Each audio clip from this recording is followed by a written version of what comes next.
పోయిన తర్వాత నేను దాంట్లో కూర్చొని పాటలు పాడతాను. సూపర్ గా ఉంటుంది. రాగాలు తీస్తాను. ఓహో, చూసిన పాటలు పాటలు అంటుంటాడు.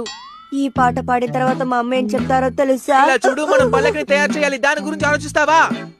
ఇలా చూడు కసామా, అనవసరంగా ఆవేశపడిపోకు. ఇదొక చిన్న జోక్ అంతే. ఎందుకు పనికిరాని నీ చెత్త జోకుల్ని ఆపు.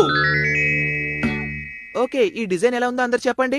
నీలాంటి చిన్న కుర్రాడు ఇంతకంటే పెద్ద డిజైన్ చేయడం చేత కాదులే. అవును, ఇది చూడ్డానికి ఒక మామూలు పల్లకిలా ఉంది. ఎందుకు పనికిరాదు? సరే, పల్లకి ఎలా ఉండాలో మీరే చెప్పండి, అలాగే చేస్తాను. దీన్ని పువ్వులతో అలంకరిస్తే ఎలా ఉంటుందో చెప్పు.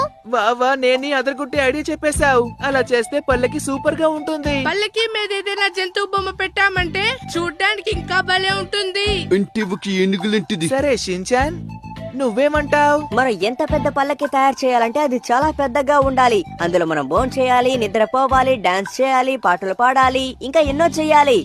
నిన్ను